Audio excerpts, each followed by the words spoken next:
On today's episode, we're joined by Young Americans for Liberty's own Eric Brakey to talk about no-knock raids and their consequences, a bad equivalence between COVID and critical race theory, the heroic martyr Ross Ulbricht. We dunk on an anti-constitutional Kerry take, and lastly, learn that apparently if you don't want World War III, it's because you're a white supremacist. This is Cringe Posts. Hello, friends. Welcome to this episode of the Cringe Post podcast. This is the show where we gather the cringiest political and cultural takes in your feed. We break them down, see where they went wrong, and try to have a laugh along the way. My name is Donald. I'm joined by my co-host Britt, and today we have our very special guest, the senior spokesperson for Young Americans for Liberty, Eric Brakey. So, Eric, if you want to go ahead and pitch what you're doing here before we move on, we're super excited to have you, and tell us what you are up to. Yeah, I am the senior spokesperson for Young Americans for Liberty. Thank you so much for having me. I'm also a former state senator and done a lot of stuff in politics over the years. I'm also the host of the Free America Now podcast, which people can find on all major podcasting apps and the Young Americans for Liberty Facebook page. So glad to be here with you guys. Thanks so much for being here. And yeah, I've been following your work for a long time. I can't remember how I found out about you. Maybe you had an interview on the Tom Woods show or something when you were in the legislature or something. Is that something familiar? Is that right? I've been on with Tom many times. He's always been very gracious to me. But yeah, ever since I was in the Maine State Senate and running for federal office, I was the Republican nominee for United States Senate in 2018 up here, and Tom had me on a few times then. And then when I ran for Congress in 2020, I've been on a few times. Yeah. So yeah, always loved doing Tom's show. You've been around the Liberty block, and we appreciate it. So, as a reminder to anyone listening, not watching this, if you want to see any of the cringe posts visually, we do have our guide on the website, cringeposts.com, where you can see those posts. And before we take on other people's cringy takes, we take on our own. And so since we have a guest here today, Eric is going to share some, just a cringe moment that he recalls. So he's got some, as we all do, we've got some stuff that we're like, oh man, that just makes me wince thinking about it. So Eric, do you want to fill us in and let's hear your cringe moment? Well, there's many cringe moments in my life I could pick from. I could pick the cringe position I had in high school, thinking that invading Iraq and bombing this country was going to spread democracy there, but that'd be too easy. A cringe moment that has, in fact, come to haunt me sometimes in my political career is before I was in politics, I was a professional actor in New York City, and I did a commercial for Vita Coco coconut water that happened to feature men of all shapes and sizes and colors dancing in Brazilian Speedos and drinking coconut water. And oh my gosh. Oh boy, when they found that and taken out of context, it looks pretty cringy. In context, it's all right when you see the whole commercial, but you take the little clip of me just like, in a Brazilian Speedo dancing, which looks like I'm just in my bedroom or something. It looks pretty cringy. And that's my cringe moment. That is brilliant. It's really funny because something, I think I've even said this on the show, and something I've been thinking about for a long time is how people of, the more we develop our technology, the more that we have this permanence on the internet, the more transparent in general elected people of all kinds are going to be, just because it's going to be more and more difficult to have sort of this raised from cradle to be groomed for elected office and do nothing online that you'll regret. And so even something that's completely, it's not like you're regretting that necessarily, but something unrelated that can be used in this, like, look at this kind of goofy thing that lives on the internet forever. It's just going to become more and more common, I think. Oh yeah, I think that the millennial generation is the first generation where we've done so much online throughout our childhood. We were the first generation to grow up with the internet. And that stuff is around forever. And you're putting stuff out on the internet before your brain is fully developed. So that's a dangerous thing. I think that we're probably going, as a society, we're just going to have to get used to it as time goes on. That we're going to be voting for people for office who have cringe things on the internet because, we were all younger once. So the millennials and the Zoomers and the alphas, this is going to be the new normal for politics, but we're still getting adjusted to it all as a society. I have a lot of optimism about it because I remember my dad specifically saying, like, dude, like, you can have your hair any way you want, you just can't have it in your eyes. And so obviously I had it in my eyes and I wore skinny jeans and I did the whole emo thing. He's like, dude, you're going to look back and think this is so stupid. And in my pride in the moment, I'm like, no way, this is going to be cool forever. And more likely than not, right, we have pictures that show up on this show of me just cringing at my dress code from when I was 14. And I think that without that, though, I wouldn't have the awareness, or maybe I'd have less awareness of like, oh, I can be very, very wrong, right? Like that's what that helps me realize is like, yeah, what I thought was so bulletproof safe to wear skinny jeans and Vans and a studded belt and have straightened hair over my eyes, that it doesn't age very well, and it makes me rethink about things more as I say them now, and things that I do now today. So it makes me a more humble person, which I think is a good thing, and hopefully more of us do that. You just made me grateful that there's no pictures of my middle school Eminem phase when I bleached my hair blonde and wore a fake earring in middle school. Like, I'm really glad there's none of that around. Just got a video of you in a Speedo. That's it. So. Yeah. That's bad enough. We all have our own crosses to bear, and one's enough for you now for now, I suppose. All right, well, let's move on to our first cringe post of the episode. And this cringe post is a reply to Justin Amash. So, of course, Justin Amash is a blue check mark, and he's not making the cringe post, so we say his name, but we will keep the other person anonymous here. So Justin Amash tweets, Amir Locke was shot in bed by police for the crime of being startled and confused when people suddenly charged into his room. Police created the deadly situation. His killers must be brought to justice. End no-knock warrants. End qualified immunity. End militarization of police. And our cringe post replies, first, let's get the facts straight. He was huddled under blankets on a couch. The cops yelled before crossing the threshold, police, search warrant, hands up on the floor. He then came out from under the blanket with his gun drawn and pointing at police. Tragic, yes. Murder, no. And what makes me just really cringe at this one to start with is even in sort of this correction, this let's get the facts straight. He was huddled under blankets on a couch. You're like, yeah, he was at home. He's like confused. He's obviously not in a tactically defensive position. He comes out with his gun because you've just been woken up. You have no idea what's going on. I mean, missing the context, of course, that the cops yelled before crossing the threshold, but without knocking. You know what I mean? Like there was no time to adjust your thoughts or your perspective. When I don't know, when I wake up in the morning, I can barely like say hi to my wife. I'm like delirious. I don't think well in the morning. I don't think that this is at all a kind of justification for the horrible tragedy that took place with this no-knock raid. It's interesting to me, and I don't know all the facts of the case. So I don't know if the person, Kimberly here, has her facts right or not. I haven't seen the video. But it does certainly seem interesting to me that we make these excuses of, law enforcement has to make a split-second decision, and so we can't hold them accountable for making a split-second decision. I guess there's some truth to that, but at the same time, she's very clearly judging the guy who got killed for not making the right split-second decisions when people are pounding on your door, coming in with firearms in the middle of the night.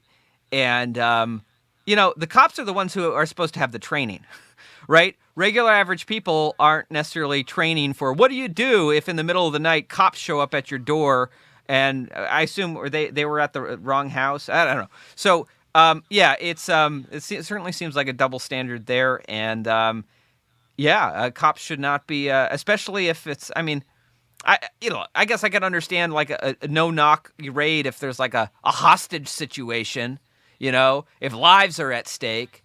But, again, I don't know the facts of the case, but so many of these cases, it's often, someone's suspected of being, minor drug charges or being selling drugs or something like that. That's not something that justifies a no-knock raid. Yeah, kind of going with what you're saying about like the funny kind of dichotomy of how like when cops do something and it's like, well, they had to make a split-second decision and that's why it happened and that's why they're justified. I also find that kind of the principle of like de-escalation doesn't necessarily apply to them because I again, like you and I both said, we don't know the details of this case, what time they're going there, but it's like, why would you do a no-knock raid, when a person is most likely sleeping, right? Like, and who knows what it was over. And it reminds me of a while back, I saw this video of a cop who was trying to pull someone over for speeding, and the lady turned on her emergency flashers, right? And she's like waiting for a good place along the highway to pull over. And because she doesn't immediately pull over, he decides to execute a pit maneuver on her, and he flips her car, and she's pregnant, and she's crawling out of the glass, and he walks over and he's screaming at her, like, why didn't you pull over? It's like, dude, like, okay, one, definitely shouldn't have done the pit maneuver, right? And then two, like, talk about like being someone that's supposed to de-escalate. Like, after you do this violent act on someone, you're going over and you're screaming at them. And I think it just really speaks to the overall, principle of like having law enforcement, have this amount of power, right? Because it creates these situations where these guys are constantly, feeling like they need to execute it, or they're always on the brink of like, I need to execute this type of force or this type of energy on someone. And that's what leads to these types of really unfortunate scenarios. Yeah. Yeah. Just to clarify, just so that we're all on the same page, the no-knock warrant was for someone else at this address. So it wasn't even Amir Locke. He had a clean record, had a legal permit for his gun, all that kind of stuff. Oh, man. And so it's one of those situations where, yeah, you can sort of justify the cop behavior. But I think the point that's been made is so just important here that the cops are the ones with the training. The cops are the ones who sort of have the perceived legitimate use of force in society, like the legal use of it. And so they bear the responsibility and the burden and all these kinds of things. So when I see a post like this that's, trying to say, let's get the facts straight, okay? He was huddled under a blanket and then they were yelling at him confused. I'm like, yeah, that doesn't do anything for me to sort of exonerate the situation for the police. And I will add one other thing here. I think that oftentimes there's this impulse to instinctively defend cops who do inexcusable things and defend them from being held accountable, as kind of this tribal sense of like, well, we need to defend cops and our police are important and thin blue line and all that. I think you can absolutely be pro-police without defending the inexcusable actions by some bad cops. But you hear this all the time. People say, well, it's just a few bad apples. But then they don't want those few bad apples taken out. They don't want the few bad apples held accountable. And this is the problem, is that when you let these things happen and there is not accountability for the few bad apples, it casts a shadow on all law enforcement. All police officers start to get treated with that degree of suspicion that they're all like the rotten apples. And so it's like we gotta pick one or the other. We can be pro law enforcement, but if we want people to respect law enforcement, there has to be accountability and integrity to these systems. I completely agree. I think that's a lot of the sort of tact that I think Justin Amash has made in general, where I think a lot of people in the liberty movement can get very angsty with their anti-police rhetoric, where we can have legitimate disagreements in the liberty world about the scope or the role and those kinds of things. That's fine, but when you get into sort of the ACAB mentality, it's a little like, okay, like at the very least, you're not making a very persuasive argument in my opinion. So. I know some good constitutional-minded cops who respect the Bill of Rights, and where some of the people, like we have a sheriff here in Maine who was one of the first people during all of COVID kind of standing up and saying, we are not going to institute like Nazi Germany style papers, please policies here. Like, good for him. I think that sometimes like the anti-cop rhetoric is, I think that we absolutely need to have accountability here, but also like, someone's going to fill these roles, and I would rather these positions be filled with people who respect the Bill of Rights and the Constitution than with people who don't. I think a point we made on our previous episode even is it seems in many ways, at least the current iteration of the system of police, the good people like the sheriff in your town, they're able to be noble and virtuous and good for the community in spite of the system in many ways, right? Like having to sort of stand up and oppose these edicts that technically they're supposed to carry out in some sense, although ultimately he is appealing to, the higher authority of the Bill of Rights, which is good for him. But so I think, when Amash suggests these 3 very simple police reforms, I don't think you have to be an ACAB type, and I don't think you have to be a back the blue person to see that they're reasonable requests to reform a pretty broken system. Right. Even I always think of like Michael Malice talks about, yes, the fears people had in the USSR, in Stalinist USSR. You could read people's writings, and their fear was of hearing the knock on the door or hearing the doorbell ring, and it's just like, wow. People were terrified of the agents of the state coming and knocking on their door, ringing the doorbell. So even in Stalinist Russia, they didn't have no-knock warrants. What does that say about where we are? So certainly, ending no-knock warrants, ending the militarization of police, and reforming qualified immunity these are certainly things that we should be looking at. Careful there. You might be construed as a Russia apologist there. Well, I've been accused of worse. Yeah, typical pro-Russia rhetoric from the GOP. Okay. No.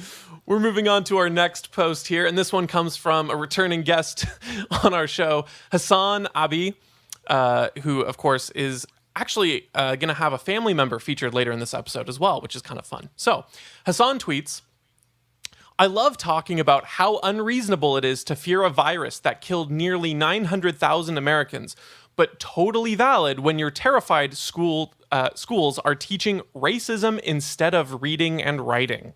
And this tweet has a video attached, which I didn't feel the need to include. I think it's a campaign ad for someone running for Senate, I believe, talking about the critical race theory things being taught in schools. And this person's also sort of spoken out against the COVID regime.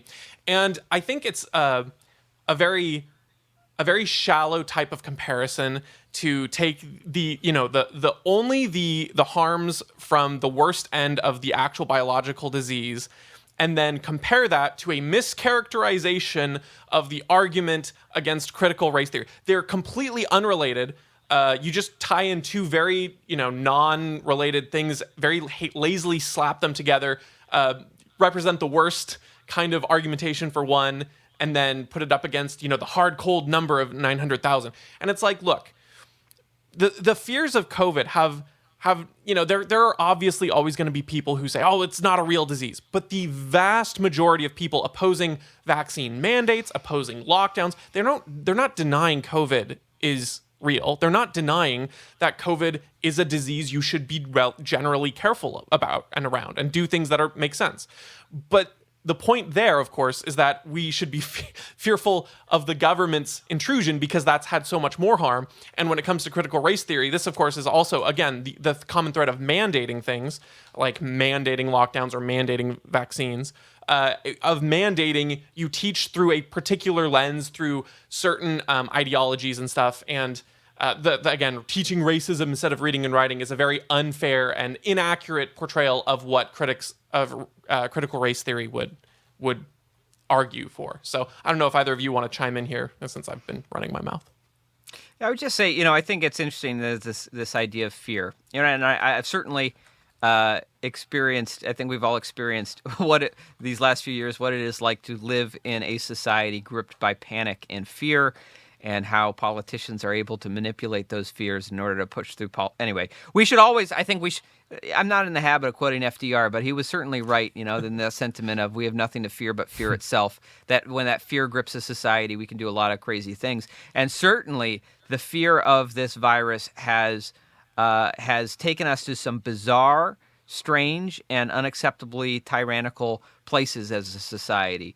And yeah, I don't think we should live in fear of the virus. I think that we can acknowledge the virus is real. Certainly, it does damage. But when you are living in fear, you often make irrational decisions, like locking down all of society, shutting down the schools, putting people out of their jobs. Well, you have that study that just came out from folks at Johns Hopkins University that found that the secondary effects of lockdowns across 2 years caused about 250,000 deaths. And on the one side of the equation, on the other side of the equation, it maybe saved about 4,000 people across the country from dying of COVID.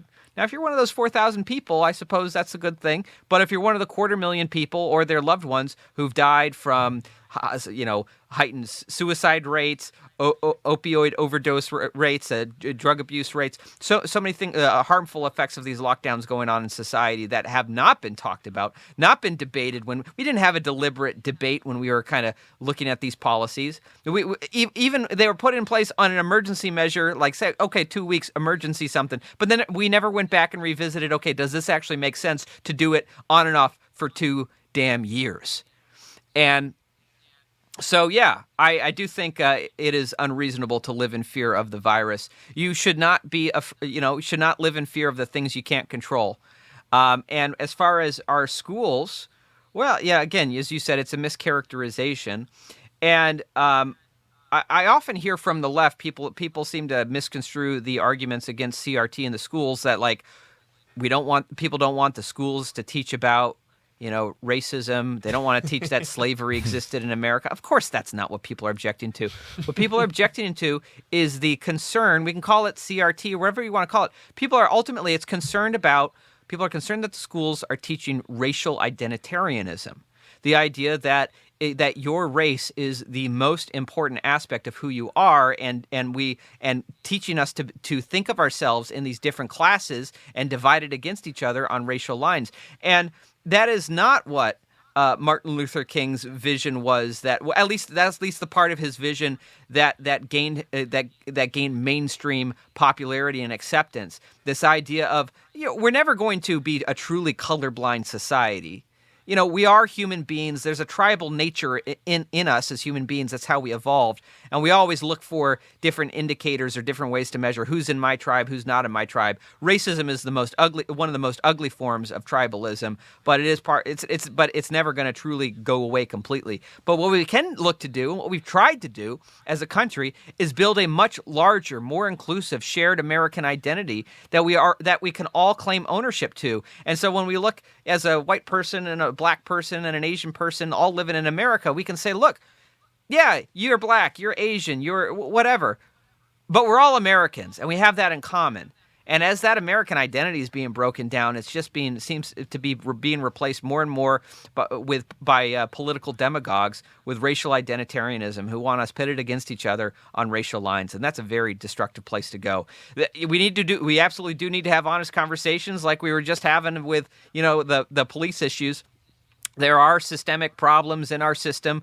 There are laws that were put in place during times when racism was much more prominent, and were laws that were put in place on racist grounds, like the whole war on drugs, like cannabis prohibition, like the crack laws versus the cocaine laws. Yeah, certainly we can point to examples of truly systemic racism in the system, and those laws should be changed and remedied, and we've got further to go. But to act like we've made absolutely no progress, which is kind of what we hear from a lot of the folks on the left. I actually read a very interesting article, and I don't mean to go on for too long, but I don't remember who the author of this was, but it's very interesting. He pointed out, as racial demographics have changed in America, and we are becoming a less majority white country, and there's more kind of racial diversity in our country, Democrats have long projected that this was going to mean political domination for them of the country. But that hasn't happened. In fact, we saw in the last election cycle that racial minorities are voting Republican more and more every single election cycle. So I think that there is a degree to which, as we become a more racially diverse society, a lot of folks in minority groups don't feel like racism is the primary issue that they're concerned about. They don't feel like racism is they can recognize the progress that's been made, and there are other concerns that they have, from the economy to what the kids are learning in school to so many other things. And it's like the Democrats are terrified that as racism becomes less and less of a focus in people's minds, that they're going to lose minority voters to Republicans. And so they have to have this boogeyman of white supremacy and racism around every single corner, and things are just as bad as they were in the days of Jim Crow. And that's crazy. That's ridiculous. We got further to go, but they're overplaying their hands, and I think it's an act of desperation. And it does the opposite, right, of what we all would like to see happen in the world. Because if you tell a kid that's a minority, like, hey, because of your skin color, you're never going to make it. You're systemically oppressed, and unless you vote for this person and get this policy, made, like, you're never going to be successful. We had some kids at when we were in university. One of them specifically, was there on a full ride scholarship, and it was for a minority like scholarship program, and he didn't do well. He was getting D's in all his classes, and there was an academic standard, right, that had to be set up that said, hey, in order for you to keep your scholarship, you need to keep this merit, right? Because we're not going to have people flunking out of classes and being on full ride scholarships. So anyways, for 2 years, he wasn't able to keep up with it, and basically got let go, and then proceeded to go on social media and post about how systemically racist, this university was. And it's like, dude, you were kicked out based on merit, right? Like, you were given a full ride, but you were kicked out based on merit. But because you've been raised this way, where you were told that anytime you fail, it's because of a systemic systemic issue, he wasn't able to actually introspectively look into himself and then become better because of it. One thing I'll say about this thing with Hassan, I find it just so disingenuous how the left with COVID-19 or with stuff in schools tries to use children as a way to justify what they want to enact upon everyone. So there's I think it was a Pew Research poll that came out that basically this new generation of kids is actually leans slightly more conservative simply because conservatives actually have children, right? And the left generally doesn't actually repopulate or have children at a rate that repopulates their levels. And so the kind of the ongoing joke is the left doesn't have their own children, they have yours. And so this whole thing with the 900,000 Americans, and they're trying to justify mask mandates and vaccines and vaccinating kids and stuff. And if you look at the provisional COVID-19 death counts, in the past 2.5 years now, with us having COVID, only 851 kids under the age of 17 have died from COVID. Literally more children die from choking on food every year than that. And so it's okay, if you really care about, I know you got to make soft food, right? Everyone's got to just drink applesauce until they're 19. Eat the bugs and live in the pod, Britt. Yeah, exactly. Sounds like this is a policy being proposed by the Gerber baby food lobby. We got to keep kids on baby food at least to 18 so that we remove all choking hazards.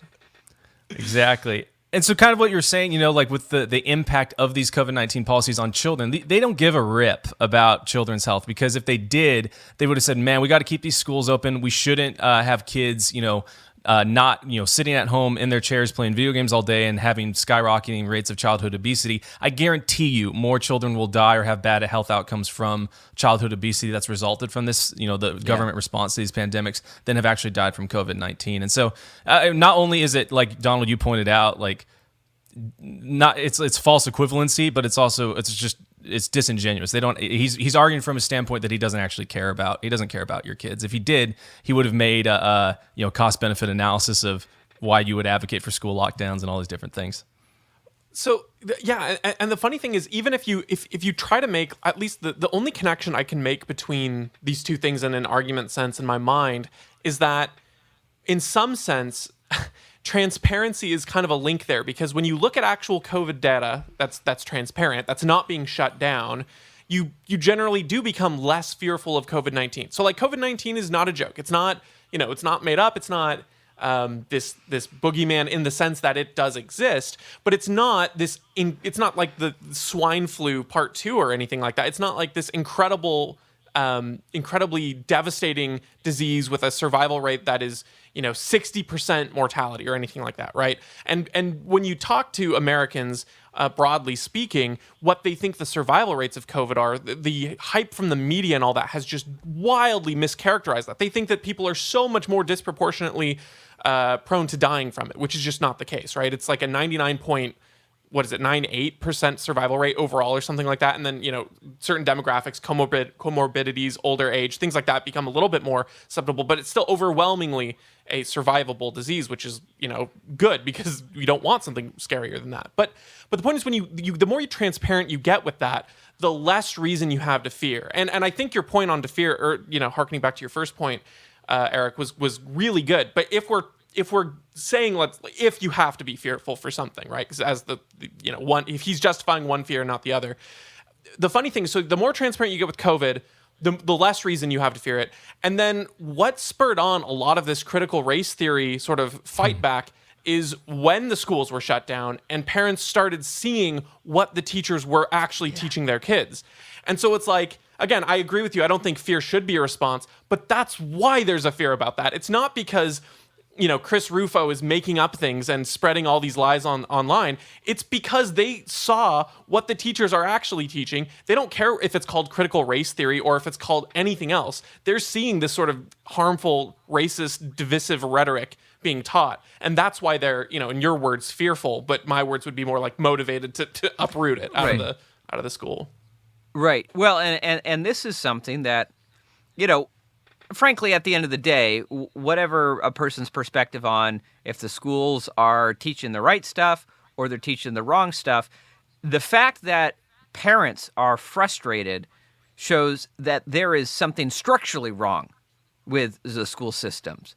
Because the school systems are supposed to be accountable to the families of the students. They're supposed to be accountable to the students and the parents.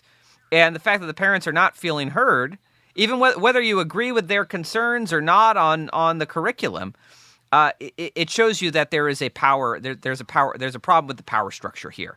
We have school systems that care more about keeping the teachers' unions happy. They care more about keeping the politicians happy, but don't ultimately care. It doesn't matter to their bottom line so long as we live under this system of zip code segregation. It does not matter what the parents think or the students think, because the money is going to keep flowing into those systems, no matter what kind of education they provide. Right on. I think we're good for that one, so we'll move on to our next post. Oh, yeah. So this one is a reply, it was a general post talking about Ross Ulbricht, who, of course, founded the Silk Road, which was a black market exchange on the dark web, the deep web, whatever you want to call it. And anyway, but he has been, imprisoned and put all these incredibly harsh sentences just overboard. So there was a general sort of defense post made for him. And, so this cringe post sort of has, I think, a very, evergreen take that I would like to talk about. So this post reads, I don't think the Ulbricht example is a very good one. I've seen the likening of him to a banker in that cash is used in crime as well, but don't lock them up. The problem is Silk Road was almost entirely used to traffic all manner of illegal goods.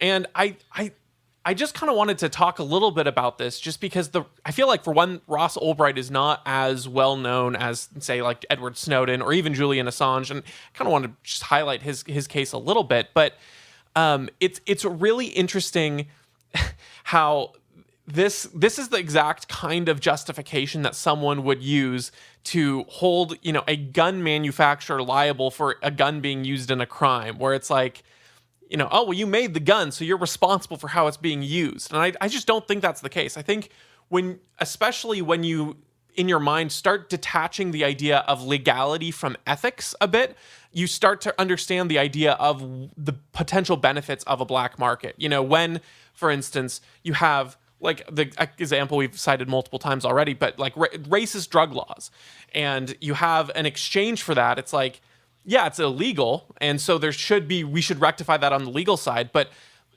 setting up the storefront for that kind of exchange, especially when those kinds of drugs can be used and glad to see the states are more embracing these kinds of uses. But like for medicinal marijuana, a very easy thing. It's like, was 50 years ago, was it unethical to use medicinal marijuana in a way to cure someone's, anxiety or some special condition they may have because it was on a black market exchange? Was that unethical, or was it just illegal? And I think a lot of people hold these things in tight, and so they're like, well, you absolutely have to imprison Ross Ulbricht for setting up an exchange that could, defy the laws, sort of trademark to the law as this thing of ethics. But yeah, I think Ross Ulbricht's sentence was also very much a way to scare people into compliance and submission, and very much using him as sort of an example to prevent other imitators. That's at least my read. I don't know if you have any more insight on that. Well, first of all, I'd say I'm a big fan of Ross Ulbricht. Ross should be free. He is a political prisoner. He is the Nelson Mandela of the Bitcoin cryptocurrency movement. I think that I wouldn't be surprised if in several decades, when he's finally free and Bitcoin is the global reserve currency of the world, maybe we'll make him president, like Nelson Mandela got to be president of South Africa. Well, maybe we'll make Ross Ulbricht president of America, and he'll have the last laugh. But anyway, joking aside, and I'm only half joking about that. I'd vote for Ross for president. I'd vote for him Ross for president. 2040. I'd vote for Ross for president from prison. So yeah. Ross, if you run, you got my vote. Anyway, and by the way, Ross's mom, Lynn, is a wonderful person who I've gotten to know over the years. She's been on my program, and she is on a crusade to get her son free. But there's a couple of things to note, of course, with this. One, so yes, the Silk Road was used for people. People used it to sell drugs. Yep, between adults, consenting adults, people were buying drugs. You know what? There's also a lot of drug deals that go down on Facebook, over Facebook Messenger. And we're not putting Mark Zuckerberg in prison for that. So that's the first thing. Second of all, there are other people who have been convicted of similar crimes to Ross Ulbricht who got I don't know the exact amounts, but a few years in prison. Ross got double life. All right? Yeah. It was so disproportionate. There were corrupt federal agents who were found guilty of corruption charges after all this was said and done, who had concocted this whole narrative with false evidence that he had tried to hire a hitman and tried to and this became part of the narrative that turned out to be totally bogus and totally not true. They never brought charges against him for that, and yet the judge, in her sentencing, cited these bogus claims. Whoa. That there was never enough evidence to support this that they ever even brought it forward in court. She cited this in sentencing. She also cited his libertarian philosophy, which he didn't seem likely to repent for, in part of her sentencing. So very much politically motivated sentencing, putting him in behind bars for a double life sentence, and. It's kind of amazing to me that this kind of libertarian philosophy is so radical and crazy. This is the philosophy of our founding generation. This is the philosophy of the Declaration of Independence. And second of all, illegal goods. Okay, so most of them marijuana. Is it really illegal? Is it really? Yeah, you can look at the federal law that says, hey, this is illegal. But you know what? That federal law is illegal. We never gave the feds the authority under the Constitution to prohibit a plant. So I would even contest in this cringe post that it was actually illegal. It's the feds who are illegal. Yeah, that reminds me of the Joe Rogan quote. It's how ridiculous is it that we put someone in prison for life for smoking a plant that makes them happy, right? That's just, what a crazy thing. When you were mentioning the judge, citing his libertarian beliefs, it made me think of when John Brennan was listing out all the different terrorists, right? And he's libertarians among them. And it's everything that the state, accuses, people that love, freedom and liberty of, they are guilty of at a way worse magnitude, right? It's John Brennan, director of the CIA, funding terrorist groups to overturn different governments undemocratically around the world, right? And I think about all the different government structures that are used if the issue is that you created a system that is now being used for evil purposes, I don't think I think the biggest perpetrator of that would be the government, right? The federal government. I think about like I have a family member who works in construction, and I've used this example before, but he had like some $700 discrepancy on his taxes, right, where he paid a worker out of his pocket with cash and kicked him into a 12-month audit with the IRS, right? And then you see the Pentagon displace, $2 trillion, and there's like no consequences for that, right?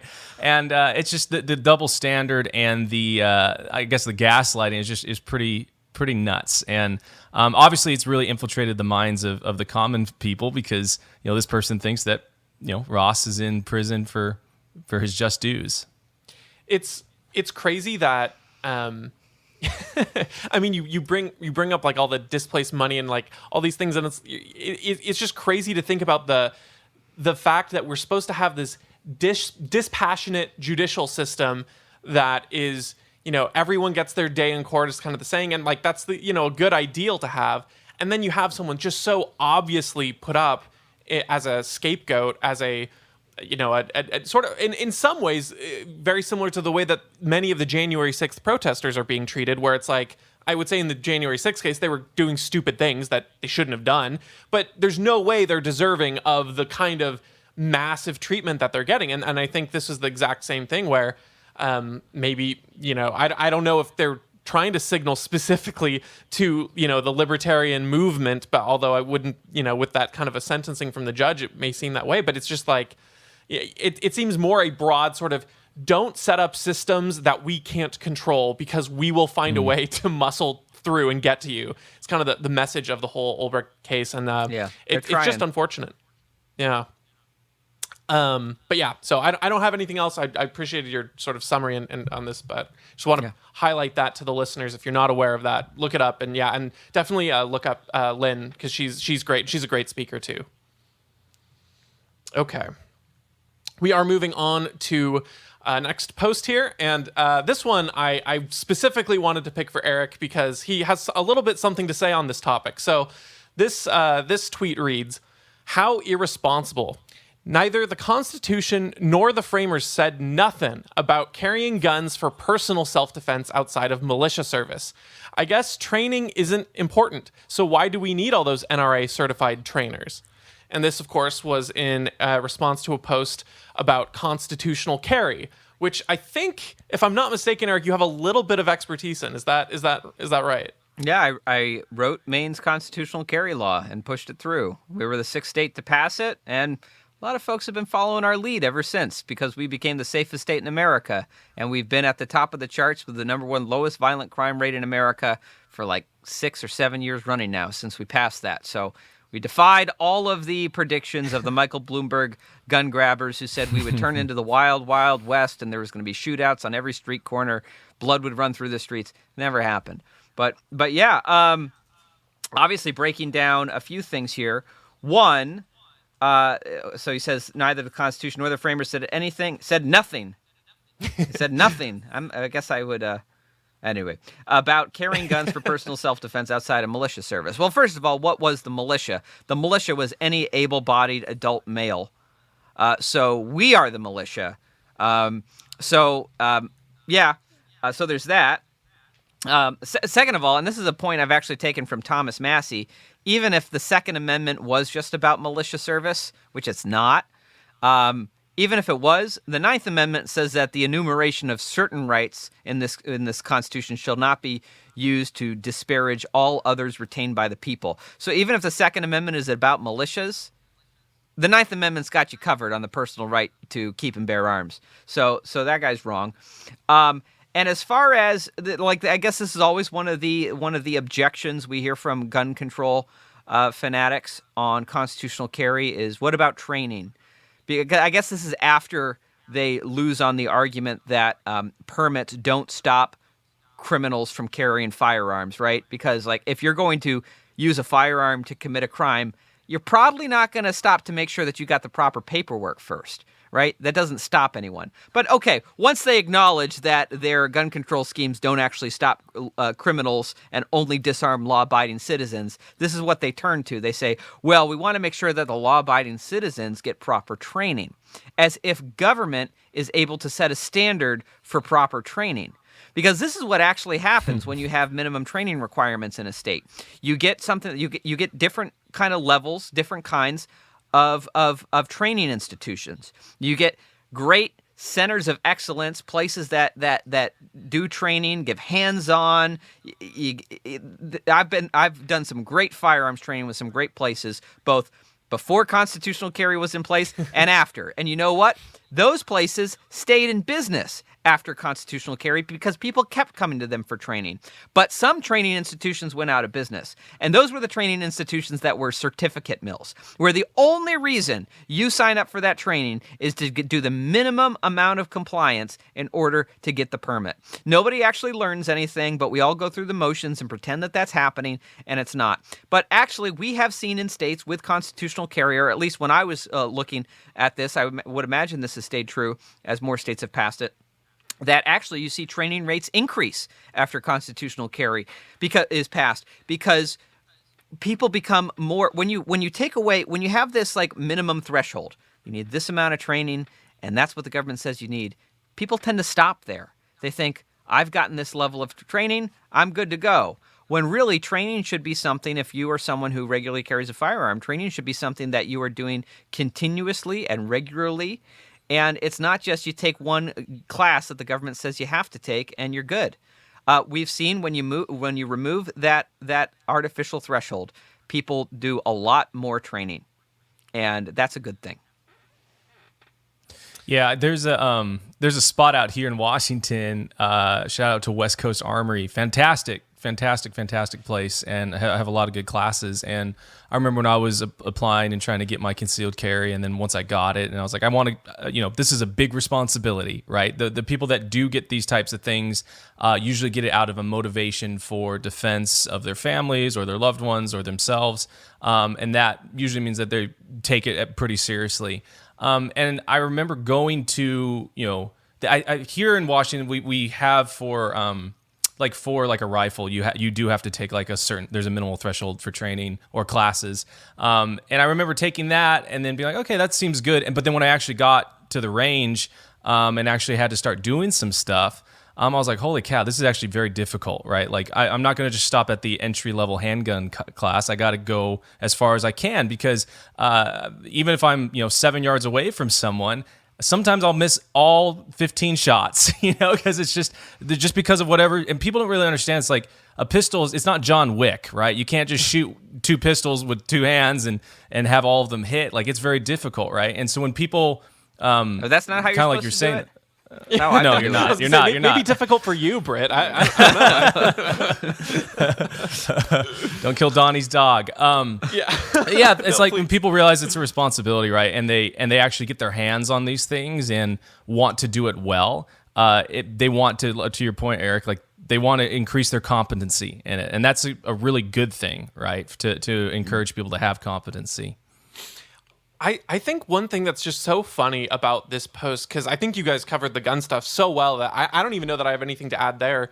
But just in the framing of this debate, or this argument, I suppose, it's so funny because there's this weird appeal to the founders and the framers when it comes to gun control by people who believe like nothing they believed, or they will on every other issue justify, well, they were a bunch of old white men why do we care what they think? But then when the framers didn't even care, you're like, why do you care? It's kind of like when non-Christians come in and like, how can try you to tell you what the Bible really means? Yeah, exactly. I'm like, this isn't even your realm. Like, I'm like, okay, if I could summon Thomas Jefferson's ghost, whose side do you think he's gonna be on in this debate between saying that we should, I have the right to bear an arm for self-defense or not? It's just so funny to me. Well, and then of course on top of that, a lot of these same folks arguing for gun control are a lot of the same folks who are saying that the system is we got systemic racism everywhere, and where there definitely is systemic racism. In the gun control laws. I mean, this is where this is the origin of gun control laws. It was about people not wanting, particularly, members of not wanting Black Americans to have guns. And so if it's the war on guns is just as racist as the war on drugs. And I think that there's always this projection. You get this so many times from people on the left, gun control folks on the left, who say, "Well, I bet you all these 2A folks wouldn't want people to have guns if they saw Black people having guns." It's like, you obviously don't talk to people in the Second Amendment movement, because I'll go to a Second Amendment. We've got Black people there, white people there, Asian people there. We're just glad that anyone is going to stand with us to defend the Second Amendment, and it's for everyone. That exact example makes me think of not gun related, but I don't remember who it was. It was some semi-prominent spokesperson. It might have been like Joyanne Reed or someone talking about school choice, and they're like, "Oh, if you guys are all for minority students with your charter schools or money-following students, why don't we see the school choice movement promoting things like abolishing zip code laws and letting people transfer to different areas?" And every school choice advocate's retweeting. It's like, welcome to the school choice crowd. It's like, you obviously don't understand. That's the point. Yeah, exactly. So yeah, with the gun thing, I think you're exactly right. I mean, and that's just also to say that, I mean, as was demonstrated with all the training, the people who want to implement gun control are the ones who know the absolute least about how guns work, how they function, and how to safely handle them. Right. And they're the ones trying to, again, right. The people who want government gun control are the people who don't know how to exercise personal gun control. Yeah, exactly right. They're the ones who look at the painted, full reload, old, gun that's made to look like an AR, 15 scary gun, and they're like, "Oh, that needs to be banned." And you're like, "Really?" Because you can shoot one bullet out of that, and then you got to reload. They're the same people. Well, don't you know that it's fully semi-automatic? Yeah, exactly. It's an assault weapon. It's an assault weapon. Yeah, my fist is going to be an assault weapon if you're not careful. Okay. Any more to say on this, Britt, or are we good to move? Yeah, well, I saw this meme, not a meme. I saw a post the other day of this Twitter thread, and we should feature it sometime, but this person was like, it's less expensive to get a gun than it is to get insulin. Like, you can get a gun for $20, and someone's like, where are you getting a gun for $20? Because I want to get one. And then they posted a store URL, and it was for a spring-loaded airsoft gun that was all painted black. It didn't have the orange cap. And I was just like, this person has no idea, right? They have no. It's like, I'm gonna trust this person to make laws about how to defend myself and what equipment I can use. Obviously, they can't even read a spec sheet. Oh, that's great. Oh, man. Okay. And our last post here. And here's the moment I was alluding to earlier. We have Hassan's uncle, Cenk Uygur, here, who is, of course, the host of The Young Turks and constant cringe overlord. So Cenk tweets, "Right wing doesn't love Putin just because he is an authoritarian, tyrannical leader. They love him because he's a white authoritarian leader. Race has become more important than even nationality. They've turned on democracy and now even America in favor of a white warlord." And this is obviously just such a terrible take in so many regards. I think there's a million things we could take it to town for. But the first thing that I will point out is, and I to be fair, I haven't watched his show or anything like that, so I don't know what his entire worldview is on this Russia-Ukraine situation. But what I will say is that it's like, are you serious? In the midst of very important discussions and debates and things to be talked about right now, involving what should the U.S.'s role be in intervening and not intervening, in sanctions and not sanctioning, in involving NATO, not all these really important things, and you want to focus on race? You want to make it about the Republicans? Give me a break, dude. That's such a that's like you're just trying to score points for your little team instead of actually focusing on your house burning on fire in front of you right now. Talk about missing the point. I think it's just such a cheesy, dumb tweet. In the substance, in the framing, not even the substance. The substance, of course, is also rubbish. But just framing it as to be like, what the real crime here is? The racism. You're like, dude, really? That's what we're going to be talking about when we have matters of World War III to deal with? You're like, but let's not forget about how race plays into this. Yeah, this is I think a classic example of someone on the left who has a very deeply racist worldview, who views people, apparently, is viewing everyone primarily through the lens of their racial group that they should be sorted and thought of in, projecting that racist paradigm onto the perspectives of others.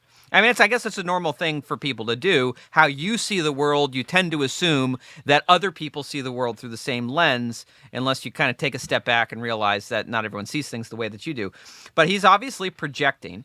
And when it comes to Russia, like I don't hear it. I'm sure maybe there's some people, but the primary critics of getting into a war with Russia, I don't hear anyone, whether it's Tulsi Gabbard or Tucker Carlson, spanning the left and the right critics of the U.S. foreign policy towards Russia. I don't hear anyone saying that Putin is a great, someone to admire, someone to love, to use his language, but no more than we would say that, Saddam Hussein or Bashar al-Assad or Muammar Gaddafi are people who we should, look up to or admire. No one was defending these people for their leadership or their system of government. People are just simply asking the question: Does this actually make America safer? Being so bellicose and pushing towards war with a nuclear power. I mean, the greatest accomplishment of Ronald Reagan was keeping us out of a hot war with Russia. The greatest accomplishment of John F. Kennedy, sadly his presidency was cut short. Maybe he would have had other great accomplishments, but the greatest accomplishment of John F. Kennedy was the poise and the deliberateness with which he approached the Cuban Missile Crisis, that he did not fly off the handle, and that he saw things through and he managed to de-escalate the situation. But we have, by we, I hate using that word because it's not we, our foreign policy elites have been just poking that bear for decades now. The agreement was, after the fall of the Berlin Wall, in exchange for Russia supporting reunification of Germany, was that NATO was not going to expand eastward.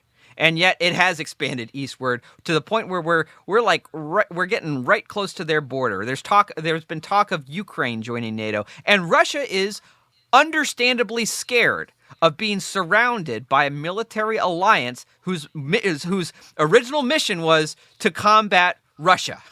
Right? I think we can understand that concern. And so the more that we push them, the more that we push them back into a corner to where they feel like they have no other recourse than to push back, that puts us in a very dangerous, that puts the whole world in a dangerous position. A war between the U.S. and Russia could, in the worst case scenario, and not being hyperbolic here, true worst case scenario, could be the end of human existence on this planet. I mean, so yeah, we should be very cautious and careful about unnecessarily getting involved in a war here, which would be magnitudes worse than a war with Iraq or a war with Syria or a war with Libya. As destructive as those wars were, at least the destruction was limited to the lives of the people who live in those regions, to the lives of our soldiers, and to the trillions of dollars wasted. Those are obviously tremendous costs, but they were not. They did not come with the potential price of the end of the world. I think it's funny just to analyze his tweet too, to say that, like, he makes this broad assumption that anyone who's made these points that you have here, you just support Putin. You just love Putin because you don't want the end of the world. They look for what they want to see in every post, and they read into that like, oh, the GOP loves Russia. We're going to go.